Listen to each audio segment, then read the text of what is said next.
আজ ছিল রাখি রাখি পূর্ণিমা। এই দিনটি আমরা যে মাতৃ সম্মেলন করতে পারবো শ্রাবণ পরিক্রমায় কখনো ভাবতে পারিনি, কিন্তু কালের প্রবাহে সেটাও আজ সম্ভব হলো। এত সুন্দর রাখি পূর্ণিমা, এত সুন্দর ভালোবাসার সময় আমরা এই মাতৃ সম্মেলন করতে গিয়ে আজ কাটালাম, যেটা ভাষায় বলে বোঝানো যাবে না। সকলের মুখে হাসি আর হাতে সবাই পড়েছে রাখি। আনন্দে আটখানা হয়ে আজকে আমরা আপ্লুত, ভালোবাসায় পরিপূর্ণ। এটা বোধহয় স্বয়ং দয়ালেরই ইচ্ছা।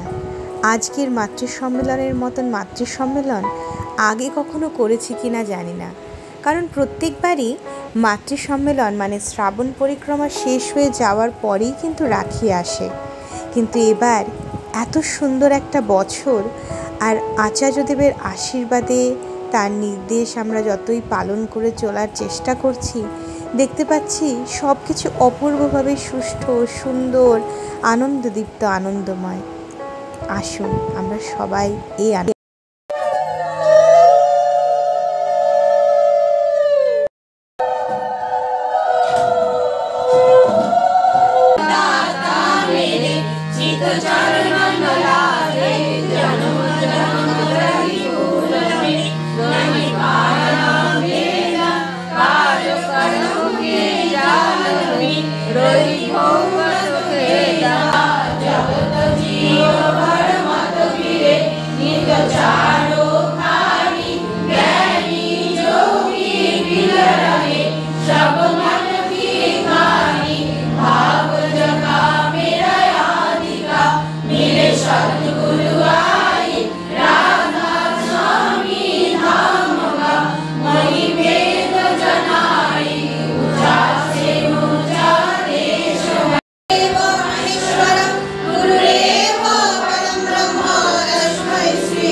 ধনী হও ক্ষতি নাই, কিন্তু দিন এবং তার দাতা হও।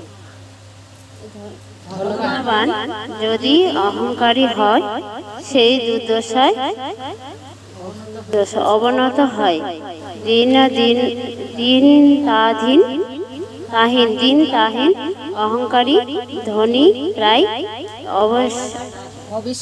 অবিশ্বাসী হয়, আর তার হৃদয়ে স্বর্গে দ্বার খোলে না।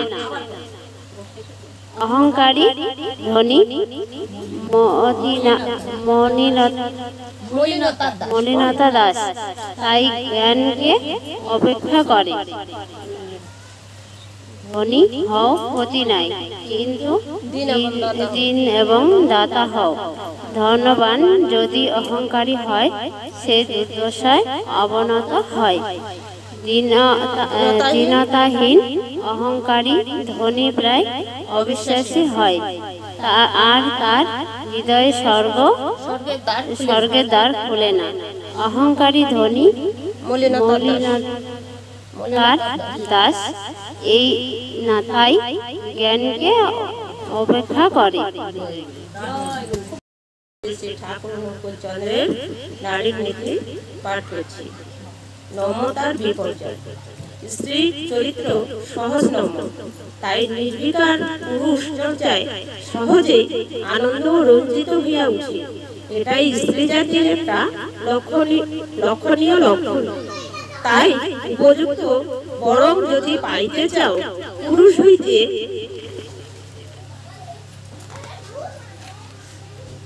এমনতর দূরে থাকো যাহাতে নজরে থাকে, অথচ মিশ্রণ না ঘটে। তুমি বোধ করিতে পারিবে ও উপযুক্ত মনোনয়ন ঘটিবে। আর এই নির্বিকার পরিচর্যার ফলে অধপতনে অশেষ বৃদ্ধ গুপ্ত আক্রমণ তোমাকে বিধবস্ত ও বিপন্ন করিয়া পাতিত্বের তমসান্ন গ্রহণে লইয়া যাইতে পারে। সজাগ থাকিও, সাবধান হও। বাণী সংখ্যা 64 পৃষ্ঠা 56। যদি ভালো চাও তো জ্ঞানাভিমান ছাড়ো, সবারই কথা শোনো, আর যা তোমার হৃদয়ের বিস্তারে সাহায্য করে তাই করো। জ্ঞানাভিমান জ্ঞানের যত অন্তরায়, আর কোনো রিপু তত নয়। যদি শিক্ষা দিতে চাও তবে কখনই শিক্ষক হতে চেও না। আমি শিক্ষক, এই অহংকারী কাউকে শিখতে দেয় না। অহংকে যত দূরে রাখবে তোমার জ্ঞানের বা দর্শনের পাল্লা তত বিস্তার হবে। অহংটা যখনই মিলে যায়, জীব তখনই সর্বগুণ সম্পূর্ণ নির্গুণ হয়। ওম স্বস্তি, ওম স্বস্তি। শ্রীহস্তলিখিত না তো প্রণাম। পরম লক্ষ্মীমা বড় মার চরণে জন্মে সতগিরি প্রণাম। পরম পূজ্য পাদ শ্রী শ্রী বর্ধার চরণে জন্মে সতগিরি প্রণাম। পরম পূজ্য পাদ শ্রী শ্রী আচার্য দেবের চরণে জন্মে সতগিরি প্রণাম। উপস্থিত সকলকে জানাবেন আন্তরিক জয়গুরু। আজকে আমরা শেফালী মায়ের বাড়িতে মিলিত হয়েছি মাতৃ সম্মেলনে।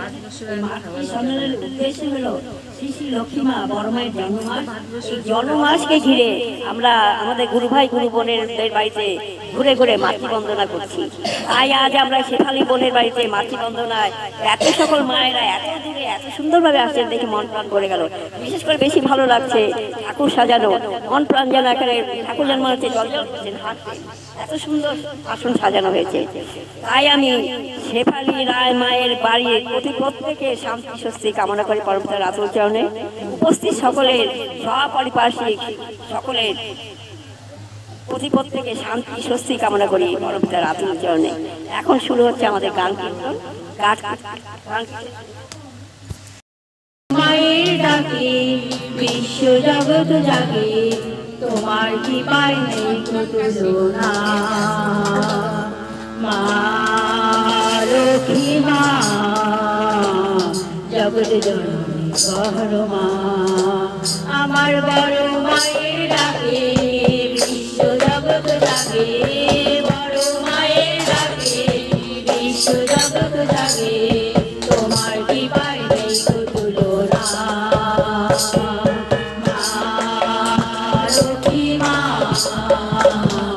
জগৎ জননী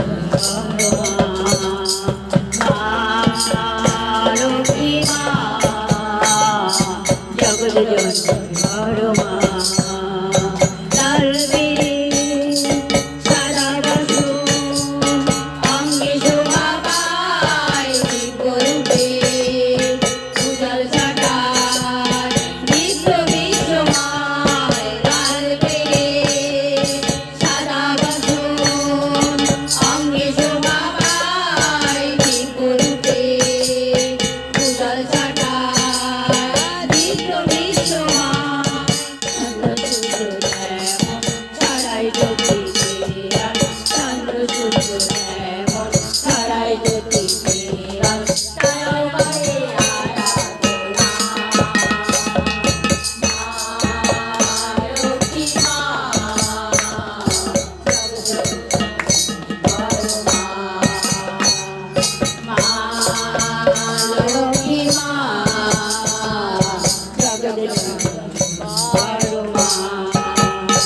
আমরা শ্রী লক্ষ্মী মা বড় মাকে সঙ্গীতের মাধ্যমে বরণ করিলাম।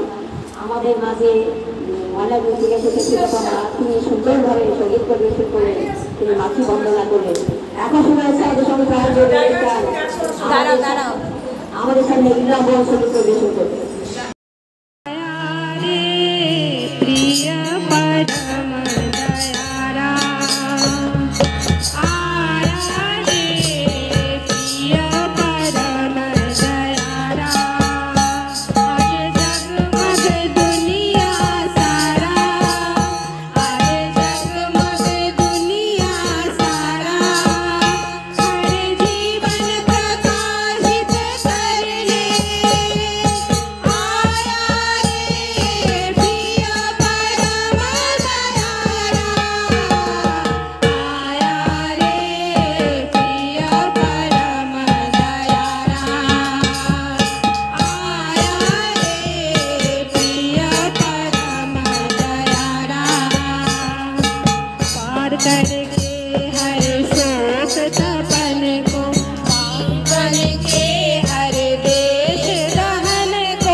প্রাণের ঠাকুর আর ভাবিনে, এমন দয়াল ঠাকুর আর ভাবিনে, এমন প্রাণের ঠাকুর আর ভাবিনে, এমন দয়াল ঠাকুর আর ভাবিনে।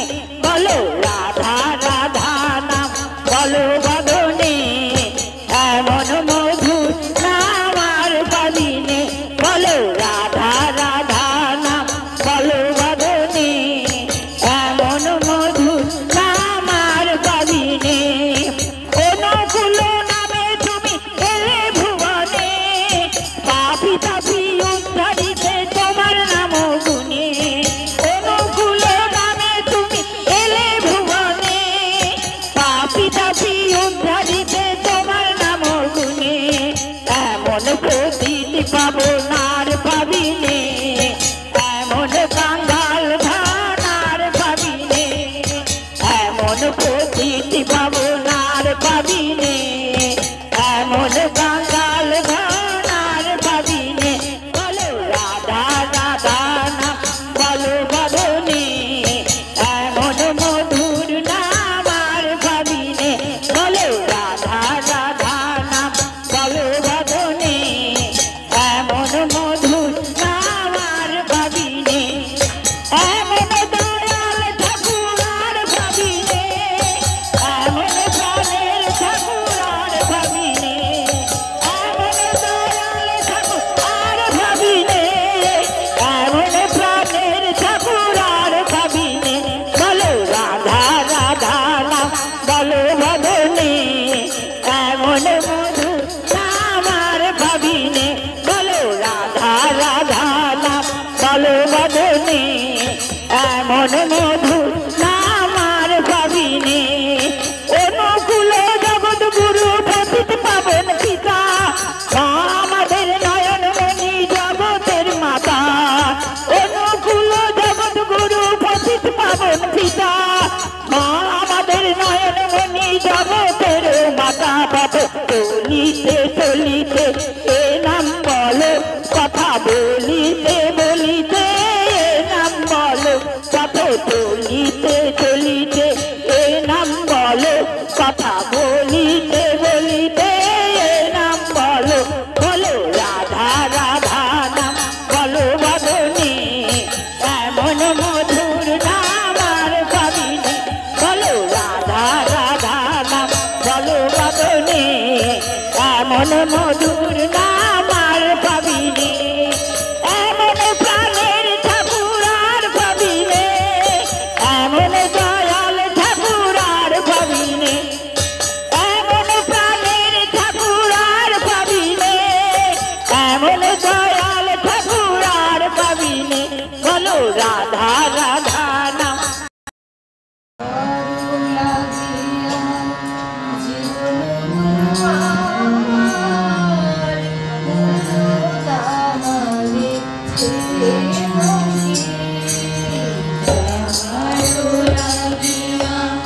জীবন তোমার পূর্ণ তাহারে কি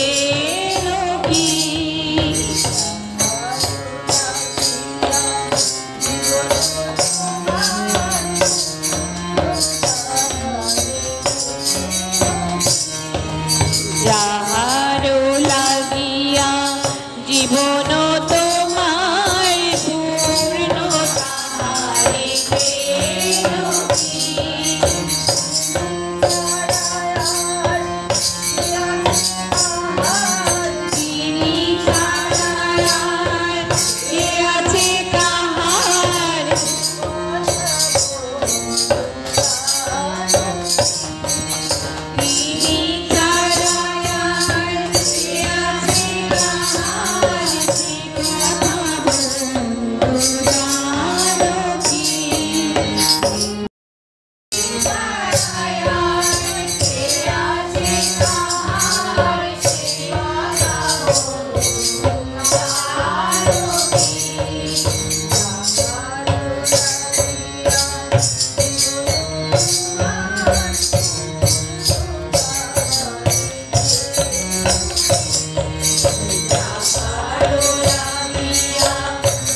যে মাতৃ সম্মেলন আয়োজন করেছেন, আমরা সবাই জানি আজকে রাখি বন্ধন উৎসব, রাখি পূর্ণিমা। সেই রাখি পূর্ণিমায় কি করে আমাদের ভ্রাতৃত্বের বন্ধন, বন্ধুত্বের সংস্কার হয়, সম্পর্ক হয়। আমরা এখানে এসে প্রথমেই আমরা সবাই আমাদের অনিমা বোন সবাই মিলে আমাদের হাতে রাখি পরিয়ে দিল, মায়েদের প্রত্যেকের হাতে রাখি পরিয়ে দিলেন। এটা আমরা পরমপিতার কাছে প্রার্থনা জানাই, এমনি করেই যেন আমরা প্রতি বছরই রাখি বন্ধন উৎসবে এই মায়ের বাড়িতে এসে মাতৃ সম্মান করতে পারি এবং রাখি পড়তে পারি, পড়াতে পারি। ভীষণ ভালো লাগলো, শ্রীজি খুব সুন্দর কীর্তন গাইলেন। এত বয়সে উনি এত সুন্দর করে কীর্তন করলেন, মন প্রাণ ভরে যায়। আমাদের নিয়ম অনুযায়ী এখন কথা কীর্তন হবে। কথা কীর্তনের শুরুতে উমাকে আমি কিছু বলার জন্য অনুরোধ করছি।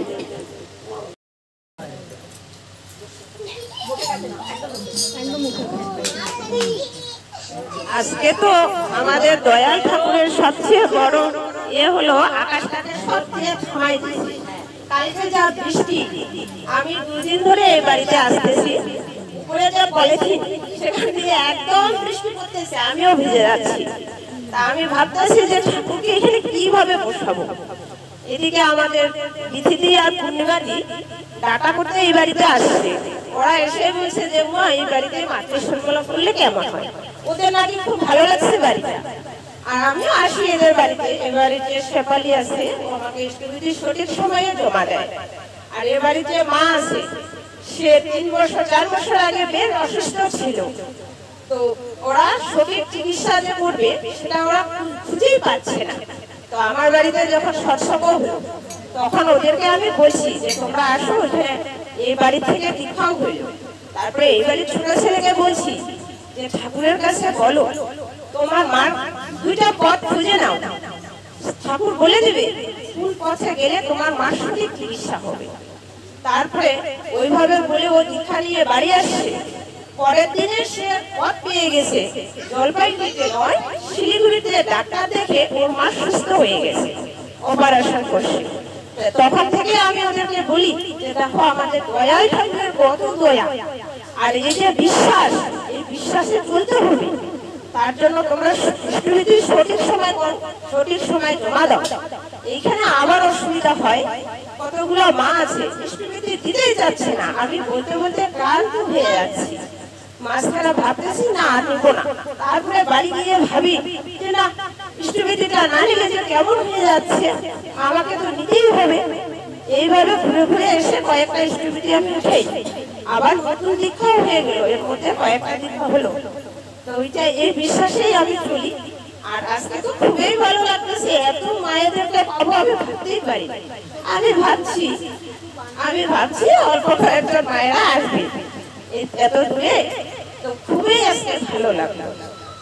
আমি আর কিছু বলবো না, বলতে পারি না, কিন্তু যেহেতু আমাকে বলতে বলছে তাই বললাম।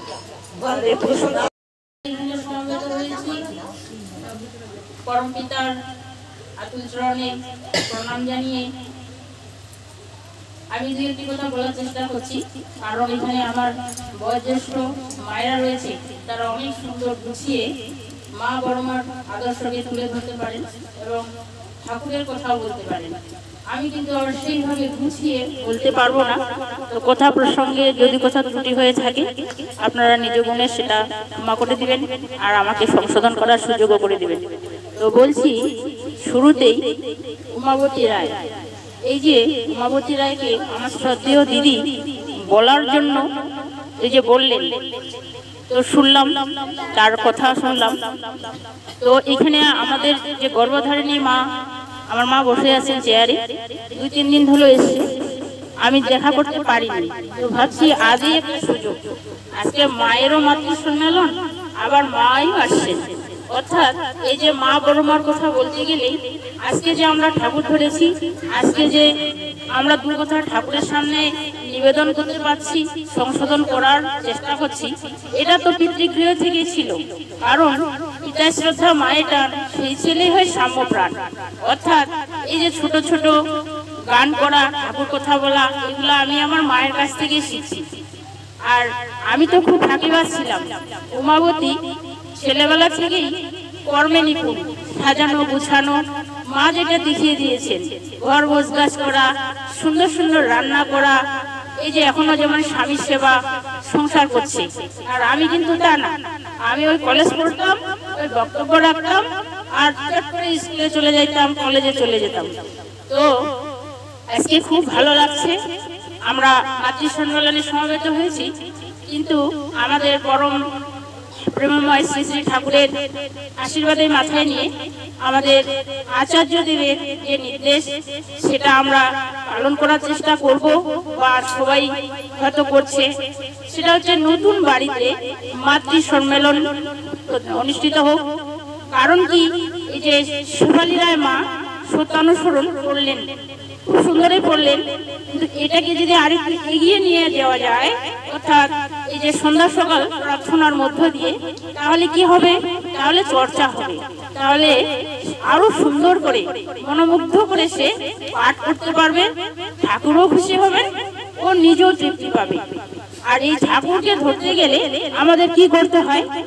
ঠাকুরকে তো আমরা আজকে যেমন রাখি বন্ধন উৎসব, আমরা তো বলি জয় শ্রীরাম, জয় হনুমান, জয় কালী, এমনি করে আমরা কাউকেই পাবো না। অর্থাৎ গুরুকে ধরতে হয়, সৎ গুরুকে ধরতে হয়। আর সৎ গুরু ধরতে গেলে আমাদের কি করতে হবে? আমরা যখন পড়াশোনা করেছি আমরা পড়েছি তো A+B হোল স্কয়ার, এই সূত্রটা ধরতে হবে। এই সূত্রটা ধরতে গেলে আমাদের সৎ নামে দীক্ষিত হতে হবে। এই সৎ নামে যখন আমরা দীক্ষিত হব, তখনই আমরা পেয়ে যাব পরম পিতার শ্রীচরণ এবং 3টি সূত্র, যজন যাজন ইষ্টভীতি। এই যজন যাজন ইষ্টভীতির মধ্য দিয়েই আসবে আমাদের প্রেরণা, ঠাকুরের প্রতি টান, তখনই আমাদের মন জেগে উঠবে সস্তয়নী সদাচার, এই যে ঠাকুরের পঞ্চনীতি। তো এখন যেটা চলছে এই ডিপি ওয়ার্ক, এই ডিপি ওয়ার্কটা কি? এই ডিপি ওয়ার্ক এখানে সব মায়েরাই করে, আমি সেই তুলনামূলক হয়তো কম করি। আমার বোন উমাবতী রায়, তাকে আমি রোজই ফোন করে বলি, আজও বলেছি যে আলোচনা যদি রাখতেই হয় ডিপি ওয়ার্কটা আমাদের তুলে ধরতে হবে। কারণ দু একটা বাড়িতে ডিপি ওয়ার্ক করার জন্য দাদার নির্দেশও রয়েছে, কিন্তু আমরা সংকীর্ণ সময়ের মধ্যে মাতৃ সম্মেলনে উপস্থিত হই, কারণ এখন আমাদের দিচি মায়ের বাড়িতে আছে, তারপরে প্রার্থনা টাইম। তো হচ্ছে এই যে সমস্ত মানুষেরা এই ঠাকুরের চরণ থেকে বঞ্চিত হয়েছে বিভিন্ন কারণে, সেই জন্য আমাদের ডিপি ওয়ার্ক হচ্ছে শিক্ষাপত্র সমীক্ষার কাজ। তাদেরকে যেমন করেই হোক না কেন, তাদের ভালো মন্দ সবকিছু জেনে ঠাকুরের চরণে পুনরায় ফিরিয়ে নিয়ে আসা, এই তো সহজ সরল কাজ। এটা আমরা মায়েরাই বেশি পারি, কারণ এক মাই তো আরেক মায়ের রান্নাঘরে ঢুকতে পারবে, এক মাই তো আরেক মায়ের কাছে ভালো মন্দ জানতে পারবে। না হলে ডিপি ওয়ার্ক আমরা করবো কি প্রকারে? আমরা সেইভাবে তো ডিপি ওয়ার্ক করে দাদাদের সঙ্গ লাভ করতে পারবো না। যেমন এখানে ইষ্টভীতির উপযোজনা কেন্দ্র আমার বাড়িতে রয়েছে, তাই আমি ইষ্টভীতির সম্বন্ধে আমি নিজেও অতটা কনফার্ম নেই, ওর চেষ্টা করছি। কারণ ঠাকুর বলেছেন উদাহরণ দেওয়ার চাইতে উদাহরণ আগে হোক। আমি এখানে খুব গপ্প করে গেলাম, আমার সংসারে সেটা ফুটিয়ে তুললাম না, এটা আমি আবার আমার কেমন যেন লাগে যে এখানে বলে আসলাম আমার ছেলে ইষ্টভীতি করে না, আমার স্বামীও ইষ্টভীতি করে না। তাহলে ঠাকুর যে বলেছেন একটি মানুষ তো সারা জীবন বেঁচে থাকেন না, সবাইকে চলে যেতেই হয়, আর যাবো বলেই তো এসেছি, এই সৎ নামে দীক্ষিত হয়েছি, জনম জনম এটা যেন প্রতিষ্ঠিত হয়। তো হচ্ছে ইষ্টভীতি, এই ইষ্টভীতি কথাটা অনেকের মধ্যেই শুনি, বিশেষ করে আমার গ্রাম্য এলাকায় বৈষ্ণবে দীক্ষিত যারা রয়েছে এবং অন্যান্যতেও যারা দীক্ষা নিয়েছেন, তারা বলে এই অনুকূল চন্দ্রকে তোমাদের টাকা দিতে হয় কেন? টাকা কেন দিতে হয়? অন্য ঠাকুরকে তো টাকা দিতে হয় না, আমাকে শুনতে হয়, এই ধরনের অনেক কথাই শুনতে হয়। আমি তখন বলি, মা অনুকূল ঠাকুর কেন বলছো? তুমি যে গুরু করেছো, তো গুরুকে তো একটু ভোগ দিতে হয় মা, তুমি তো কর্মে ব্যস্ত থাকো, তুমি কাজ করতে যাও, তো তুমি তো সেইভাবে ঠাকুরকে ভোগ দিতে পারো না, তো কি করতে হয় মা? এটা ভোগের অর্থ, এটাকে তুমি এইভাবে নাও মা, তোমার আয়ের কিঞ্চিত অংশ, অর্থাৎ কিঞ্চিত তুমি একটা টাকাই তো দিবা। তাহলে তুমি সকালবেলা ঘুম থেকে উঠে জল খাওয়ার পূর্বে এটা তুমি করবা। যদিও ইষ্টভীতি ব্রহ্ম মুহূর্তেই করলে ভালো, ঠাকুরের বইয়ে পড়েছি, এটা সবার দ্বারা সম্ভব হয় না, এইভাবে দিই। তারপর আমি বলেছি যারা আমাকে প্রশ্ন করছে বৈষ্ণব মতে দীক্ষিত, তাদের ধারণা গোবিন্দ আলাদা, ঠাকুর অনুকূল চন্দ্র আলাদা। এই তখন আমি বলি যে মা তোমরা তো বৈষ্ণব মতে দীক্ষিত, আমি তো অত শত জানি না, তোমরা গীতা ভগবত পড়ো তো? বলে হ্যাঁ পড়ি। আমি বলেছি তাহলে গীতায় 3য় অধ্যায় কর্মযোগ অধ্যায়, সেখানে তুমি দেখো 13 নম্বর শ্লোকে কি আছে, এটা সত্যদাবর্তেতা বলিছে গেছিল, বরং বেশ বেশি ছিল, আয়ের কিঞ্চিত অংশ তো অনেকটাই দান করতে হতো। এখন আমার দয়াল ঠাকুর এই ইষ্টবিধিটা একটি টাকার মধ্যে দিয়ে করছে। আর এটা কি? এটা একটা রক্ষা কবচ। আমাদের নতুন করে তাবিজ কবচ করতে হয় না যদি আমরা ইষ্টবিধি ঠিকঠাক করি। এই ইষ্টবিধি ঠাকুরকে যে আমরা ভোগ নিবেদন করি, এটা আমাদের নিজেদের জন্য। এটা কিসের জন্য? যে আমাদের আপদ বিপদ যতই আসুক, এই ইষ্টবিধির মধ্য দিয়ে আমরা ত্রাণ পেতে পারি। তাহলে এই ইষ্টবিধি ঠিকঠাক করে 30 দিনের দিনে এখন তো উপযোজনা কেন্দ্রে জমা দিতে হয়। আমি এইভাবে ঠাকুরকে মাথায় নিয়ে এইভাবে চলার চেষ্টা করি এবং এইভাবে বোঝানোর চেষ্টা করি। তো আমি একটু আবার অন্যভাবে ঠাকুরকে ভালোবাসি। এটা তো কেউ কাউকে ভাগ দিতে চায় না। দয়াল ঠাকুর তো সবার। আমি বলি না, তুমি শুধু আমার, আমাকে 100টা ইষ্টবিধি তোমাকে তুলে দিতেই হবে। 4টা ইষ্টবিধি এই মাসে আমি এখনো তুলতে পারিনি। আমি 56টা জমা করে দিয়েছি। আমি করিনি, তার দয়া হয়েছে। এই 56টি পরিবারের ভালো মন্দ আমি শোনার চেষ্টা করি, তাদেরকে নানাভাবে ধরে রাখার চেষ্টা করি। আমার ওখানে নতুন বাড়িতে সৎসঙ্গ করার মতো কেউ রাজি হচ্ছে না। বেশিরভাগই শ্রমিক কাজ করে, তারা ভয় পাচ্ছে। তাই আমি 31শে আগস্ট ঠাকুরকে স্মরণ করে নিবেদন করেছি, সৎসঙ্গের আয়োজন করার চেষ্টা করছি। ঠাকুরকে বলছি খুব মায়েরা দাদারা এসে আনন্দ করবো ভাদ্র পরিক্রমায়। এটাই আমি ঠাকুরের কাছে নিবেদন করি। আমরা প্রত্যেককেই ঠাকুরকে ধরার চেষ্টা করব, ধরে চলার চেষ্টা করব এবং ভালো রাখার চেষ্টা করব। আজকে সত্যি খুব সুন্দর লাগছে, ঠাকুরকে দেখে মন ভরে যাচ্ছে। আমার আরো খুশি লাগছে, সব আমার মায়ের জ্যেষ্ঠ দিদিরা এসেছে এখানে, খুব ভালো লাগলো।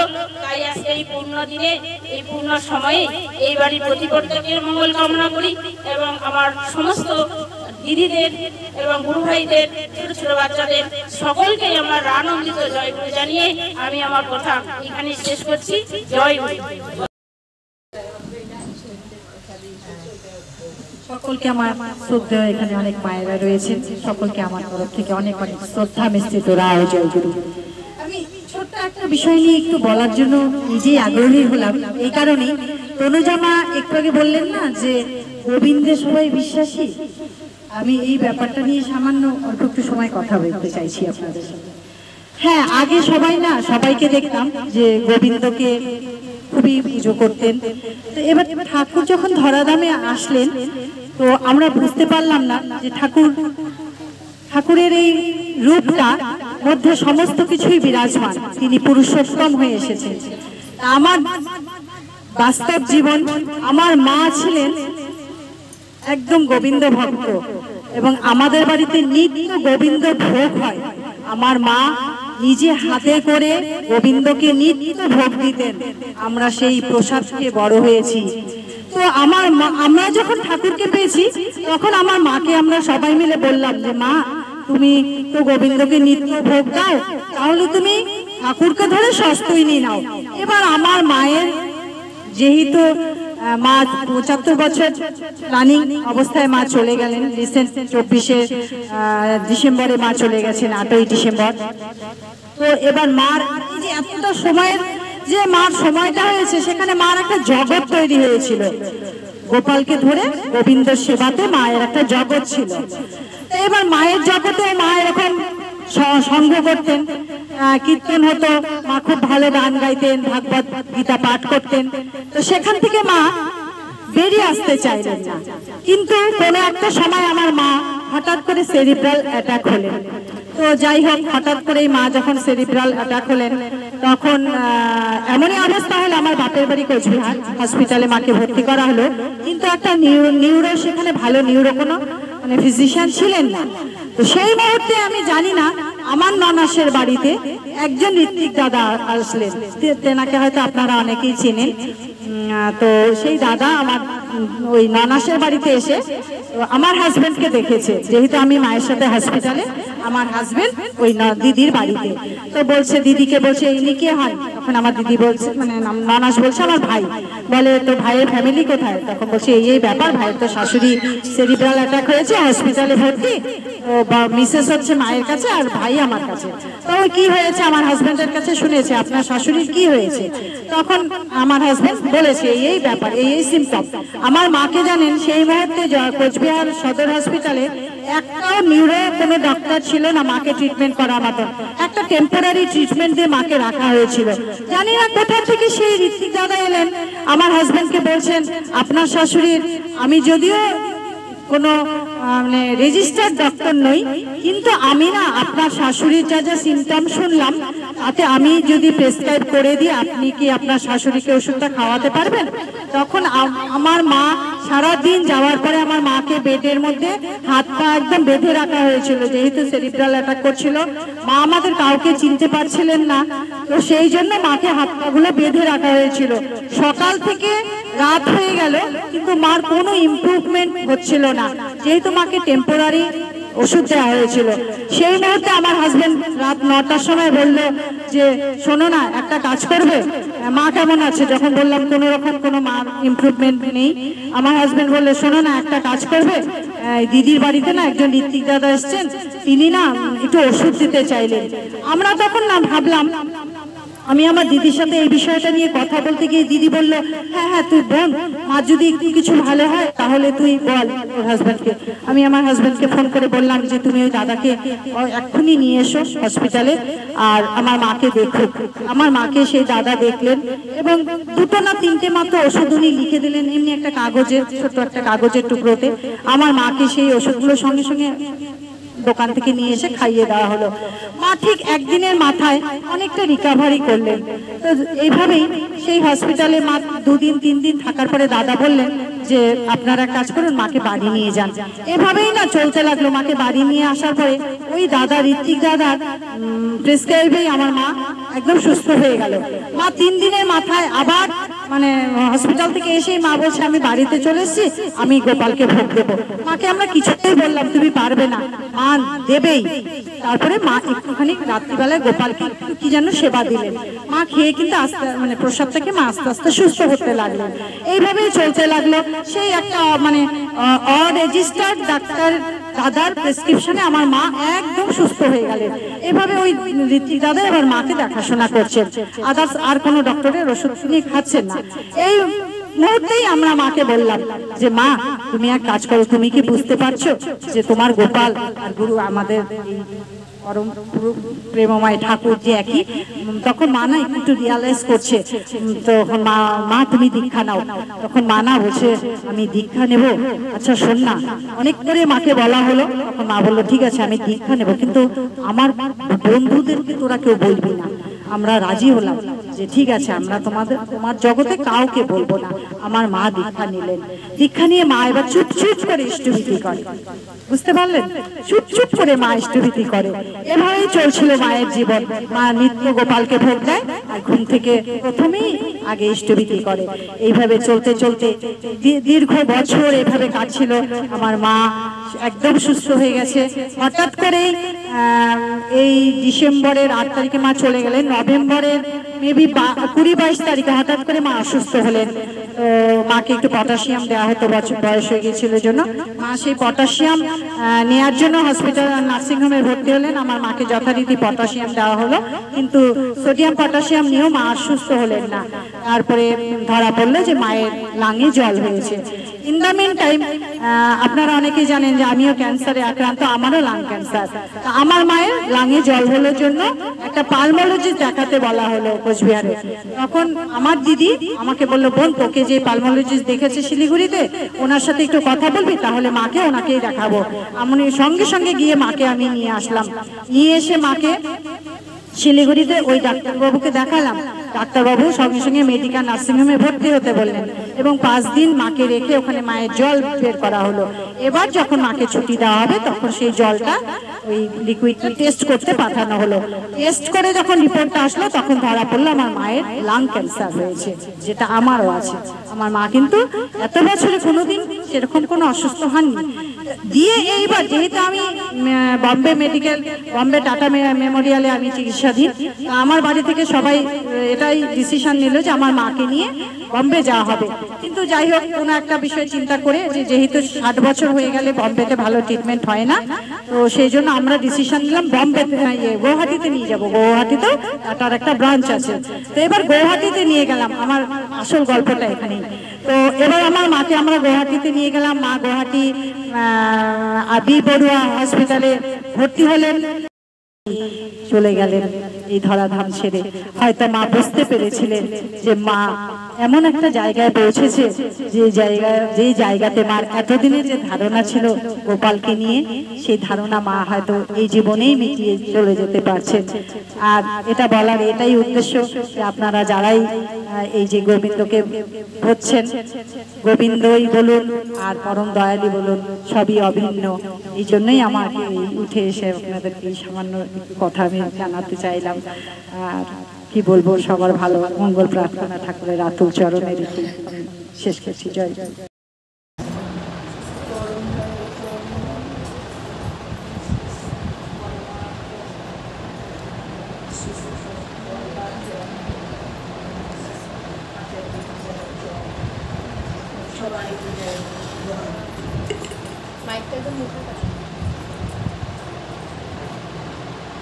আমি কিন্তু বক্তা নই, আমি উঠে বলতে পারি না। হ্যাঁ, ঠাকুরের কথা আমি নিজে উপলব্ধি করি যতটা, ততটা মুখে বলতে পারি, ঠিক আছে?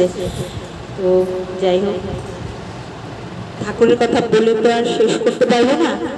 আমাদের ঠাকুরকে ধরে যারা ঠাকুরের ঠিক ঠিক কথা অনুযায়ী সকালে ইষ্টভীতি প্রার্থনা, সন্ধ্যায় প্রার্থনা, সন্ধ্যা প্রার্থনা, যজন যাজন ইষ্টভীতি যারা ঠিক ঠিক পালন করে চলে, তারা তাদের জীবনে সুখমুখী হয়, তাদের বিপদ কেটে যায়। সকালে প্রত্যুষে ইষ্টভীতি করলে তার অনেক তাদের অনেক ভাড়া কাটে। হ্যাঁ, ঠিক ঠিক ইষ্টভীতি করতে হয়, তাহলে ঠাকুরকে জানা যায়। ইষ্টভীতির মধ্য দিয়ে আমরা ঠাকুর কেন্দ্রিক হয়ে যাই। এবার আমি এই গেল মাসে 12 তারিখ গিয়েছিলাম দেওঘরে, এই জলপাইগুড়ি ডিস্ট্রিক্টের আনন্দবাজারের ছিল, ভার ছিল, আমরা গিয়েছিলাম ময়নাগুড়ি থেকে। খুব আনন্দ করেছি ওখানে গিয়ে। ঠাকুর শ্রী শ্রী আচার্য দাদার সান্নিধ্যে বসে তার মুখনিসৃত বাণীগুলো শুনছিলাম। ওনার মুখের দিকে তাকিয়ে তাকিয়ে এত সুন্দর উনি এত সুন্দর কথা বলে, ওনার কথা চলা সবকিছু দেখলে বোঝা যায় যে ঠাকুর আছেন, ওনার মধ্যেই আছেন ঠাকুর। ওখান থেকে যখন আমরা আসলাম, ঠাকুর বাড়ি থেকে আসার সময় এত খারাপ লাগছে, আমরা কাঁদছিলাম, কান্না করতে করতে আসলাম ঠাকুরের ওখান থেকে। এত ঠাকুর বাড়ি গেলে ঠাকুরের মহিমাটা বোঝা যায়। আপনারা সবাই চেষ্টা করবেন, সবাই তো ঘুরতে চায় বাইরে, সেই ঘোরার যাদের সামর্থ্য নেই, ঘোড়াটা ঠাকুর বাড়ি কেন্দ্রিক কি করবেন, ওখানের উদ্দেশ্যেই যাবেন ঘুরতে, খুব ভালো লাগবে। ঠাকুরের ঠাকুর যা যা বিধান দিয়েছেন ওগুলি মেনে চলবেন, তাহলে ঠাকুরের কৃপা লাভ হয়। আমি আর কি বলবো, এটুকু বলে আমার ক্ষুদ্র বক্তৃতা শেষ করছি। সকলকে জয় গুরু। লক্ষ্মীমা বড়মার চরণে জানাই ঠাকুরের প্রণাম। পরম পূজ্য পাদ শ্রী শ্রী ভদ্রার চরণে জানাই ঠাকুরের প্রণাম। পরম পূজ্য পাদ শ্রী শ্রী আচার্যদেবের চরণে জানাই ঠাকুরের প্রণাম। উপস্থিত সকলকে জানাই আমার আন্তরিক জয় গুরু। আজকে আমরা বিচুলির বাড়িতে মাতৃসম্মেলন মিলিত হয়েছে। এই মাতৃসম্মেলন আমাদের পূর্ণিমা মা বিচুলিকে খুব সাহায্য করেন, খুব ভালো লাগে। পূর্ণিমা খুবই ভালো মেয়ে। তা আমরা আজকে মিলিত হয়েছি কার টানে, কিসের টানে? ঠাকুরের টানে। ঠাকুরের ঘরে হচ্ছে শ্রী লক্ষ্মীমা বর্মা। তিনি 1301 সালে 14ই শ্রাবণ কৃষ্ণা দ্বাদশী তিথিতে তিনি জন্মগ্রহণ করেন। তার জন্মের সময় চেহারা এত স্ফটিকের মতো তার গায়ের রং ছিল, এত ফর্সা ছিলেন, যার জন্য তাকে তার ডাকনাম ছিল ফটকি, এবং ভালো নাম হচ্ছে ষোড়শীবালা দেবী। ষোড়শীবালা দেবী তিনি 16 কলায় পরিপূর্ণা। তার যেমন একটা পূর্ণিমার চাঁদের এতটুকু খুদ আমরা খুঁজে পাই না, 16 কলায় পূর্ণ না হলে পূর্ণিমার চাঁদ হয় না, তেমনি করে আমাদের শ্রী শ্রী লক্ষ্মীমা বড়মা, শ্রী শ্রী ঠাকুরের ঘরণী, তিনি পূর্ণিমা চাঁদের মতো পরিপূর্ণা। তিনি এই সৎসঙ্গ জগৎকে সুন্দরভাবে প্রতিপালন করেছেন এবং সকলকে এক গাঁটটা করে ধরে রেখেছেন। তার দয়ার কথা বলতে অনেক সময় লাগবে, একটা ঘটনা বলে আমরা শেষ করতে পারবো, এরপর প্রার্থনার সময় হয়ে যাবে। শ্রী শ্রী লক্ষ্মীমা বড়মা, তিনি তাকে সবাই মিলে নিয়ে গেছে মাতৃসম্মেলনে। মাতৃসম্মেলনে বসেছেন, মাতৃসম্মেলন চলছে। হঠাৎ তার মনে হলো সেই ঠাকুরের ভোগের সময় হয়ে গেছে। তিনি চট করে উঠে দাঁড়িয়ে বললেন, তোমরা মাতৃ সম্মেলন করো, আমি যাচ্ছি, আমার ঠাকুরের ভোগের সময় হয়ে গেছে। ঠাকুরকে ঠাকুর বলেই মানতেন, তিনি স্বামী হিসাবে মানতেন না, তার কাছে তিনি ভগবান। স্বামীকে দেবতা বলা হয়, আর সেই বড় মা ঠাকুরকে ভগবান বলে মানতেন, তার কাছে ইষ্ট আদর্শ সব কিছুই ঠাকুর ছিলেন। তিনি চট করে উঠে ঠাকুর ভোগের জন্য চলে গেলেন। তবে কতখানি স্বামীর প্রতি নিষ্ঠা থাকলে ঘটনা হতে পারে। বাস্তব জগতে আমাদের কোনো মাকে যদি বলা হয় তুমি গান শোনা বাদ দিয়ে বাড়িতে যাও, স্বামীর সেবা করতে হবে, তাহলে কি হবে? মানে নানা রকম অশান্তির সৃষ্টি হবে। কিন্তু তিনি কি করতেন? তিনি তার স্বামীর সেবায় নিরত হলেন। তবে এই যে তিনি ঘটনাটা বললেন, দেখালেন, এটা আমাদেরকে শিক্ষা দিলেন। আমরা যেন এমনি করে সংসারে সেবা করি। আমরা ঠাকুর করে চলে চলে বেড়ালাম, কিন্তু সংসারে যে সেবার প্রয়োজন সেই সেবাটাই দিলাম না, তাহলে কি হবে? সংসারে অশান্তি শেষ হবে না। তাহলে আমি যা করে আসলাম সেইটা আমাদের একদম জল ঢালা হয়ে গেল। তাই বড় মা এমনি করে নিজের জীবনে করে করিয়ে আমাদেরকে শেখালেন কীভাবে চলতে হয়। একদিন এক দাদাকে ঠাকুর বলেছেন আমাকে 25টা স্বর্ণ মুদ্রা দিতে হবে। তিনি তখন ঠাকুর বললেন যে আমার ভোগের আগে কিন্তু এই স্বর্ণ মুদ্রাগুলো আমাকে দিতে হবে। তিনি আগে বলে সে তো চলে গেলেন, সে তো খুঁজে বেড়াচ্ছেন। 25টা স্বর্ণ মুদ্রা সংগ্রহ করা অত সোজা কথা নয়। তিনি ঘুরছেন কিন্তু সংগ্রহ করতে পারছেন না। শ্রী লক্ষ্মী মা বড় মা তার রান্নার ঘরে বসে তিনি চিন্তা করছেন যে ঠাকুরের ভোগের সময় বয়ে যাচ্ছে, ঠাকুরের খুব খিদে পেয়েছে, ঠাকুরের খুব কষ্ট হচ্ছে। তখন তিনি সেই দাদাকে ডেকে পাঠালেন এবং ডেকে পাঠিয়ে তিনি বললেন, এই যে আমার কাছ থেকে স্বর্ণমুদ্রা নিয়ে যাও, ঠাকুরকে দাও, দৌড়ে যাও। তাহলে স্বামীকে মানে কতখানি ভালোবাসলে এই ঘটনাটা ঘটতে পারে। তিনি গিয়ে দিলেন এবং ঠাকুর ভোগে এসে বসলেন। এমনি করে এই ঠাকুরকে তিনি প্রতি মুহূর্তে সেবা করেছেন। এই যে স্বামীর প্রতি টান যেমনই ছেলের জীবন পায় তেমনই। তাহলে কি হলো যে স্বামীর এই গভীর ভালোবাসার ফলে আমাদের শ্রী বরদাকে আমরা পেয়েছি আমাদের মাঝে। স্বামী স্ত্রীর মধ্যে গভীর ভালোবাসা না থাকলে ও একের প্রতি অন্যের এই যে সুষ্ঠু সুন্দর ব্যবহার না থাকলে সুসন্তান লাভ হয় না। তাই তো শ্রী ঠাকুর বিবাহের উপরে এত জোর দিয়েছেন।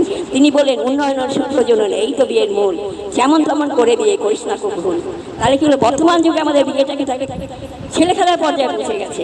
যাকে তাকে বিয়ে করছি, যখন তখন ছেড়ে দিচ্ছি। আমাদের সংসারটা কিন্তু সুস্থ সংসার হচ্ছে না। তার ফলে কি হচ্ছে, আমাদের সুসন্তানের অভাব হয়ে গেছে। এই যে আজকে সমাজের মধ্যে এত কিছু বিশৃঙ্খলা, তার মূল কিন্তু একটাই। ঠাকুর বলেন বিবাহ যদি সুস্থ সুন্দর না হয় তাহলে কি হবে? সমাজ সুস্থ সুন্দর হবে না। সুস্থ সুন্দর সমাজ করতে গেলে ঠাকুর যে আদর্শগুলো দিয়েছেন আমাদের মাঝে, সেই আদর্শগুলো আমাদের তুলে ধরতে হবে। যেমন করে ঠাকুর বিয়ে দিতে বলেছেন, যেমন সুস্থ সুন্দরভাবে বিয়ের কথা বলেছেন, তেমনি করে আমাদের যেন বিয়েগুলো হয়। তাহলে কি হবে, সমাজে আজকে এই যে পরিণতি হচ্ছে, আমাদের মেয়েরা বেরিয়ে গেলে তারা সুস্থ সুন্দরভাবে ফিরে আসবে কিনা আমরা সবসময় আতঙ্কে থাকি, সেইটা কিন্তু আমাদের হবে না। তাই আমরা সকলে মিলে যেন শ্রী ঠাকুরের দেওয়া এই যে আদর্শ, সেই আদর্শকে মাথায় নিয়ে চলে আমরা জীবনের পথে আরও এগিয়ে যাব। আর বিচিদির পরিবারের তার আত্মীয় স্বজন বন্ধু বান্ধব প্রত্যেকে শান্তি স্বস্তি কামনা করি পরম তার আত্মীয় চরণে। আপনারা সকলে ভালো থাকুন, সুখে থাকুন, সুস্থ থাকুন। এই কথা হলো আমার কথা শেষ করলাম। জয় গুরু। আমাদের নদীতে তো প্রতি বছর মাতৃ সম্মেলন থাকে, সুন্দর কথা বলেন, আমরা শুনবো। এই বলে তার পরিবারের মঙ্গল কামনা করছি পরম দয়াল শ্রী চরণে। জয়।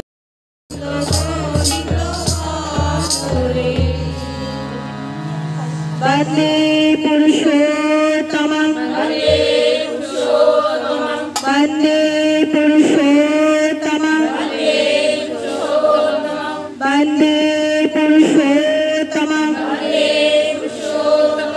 পরম প্রেমময় শ্রী ঠাকুর অনুকূল চন্দ্রজি কি পরম প্রেমময় শ্রী ঠাকুর অনুকূল চন্দ্রজি কি পরম প্রেমময় শ্রী ঠাকুর অনুকূল চন্দ্রজি কি পরমারাধ্যা জগৎ জননী শ্রী শ্রী বড়মা কি পরমারাধ্যা জগৎ জননী শ্রী শ্রী বড়মা কি পরমারাধ্যা জগৎ জননী শ্রী শ্রী বড়মা কি পরম পূজ্য পাদ শ্রী শ্রী বড়দা কি পরম পূজ্য পাদ শ্রী শ্রী বড়দা কি পরম পূজ্য পাদ শ্রী শ্রী বড়দা কি পরম পূজ্য পাদ শ্রী শ্রী আচার্য দেব কি পরম পূজ্য পাদ শ্রী শ্রী আচার্য দেব কি পরম পূজ্য কি সৎসঙ্গ কি সৎসঙ্গ কি সৎসঙ্গ কি মাতৃ সম্মেলন কি মাতৃ সম্মেলন কি মাতৃ সম্মেলন কি বন্দে পুরুষোত্তমং বন্দে আর্য পিতৃম বন্দে মাতৃবর্গং বন্দে অহং কৃষ্টিदैवतं বন্দে পুরুষোত্তমং বন্দে পুরুষোত্তমং বন্দে পুরুষোত্তমং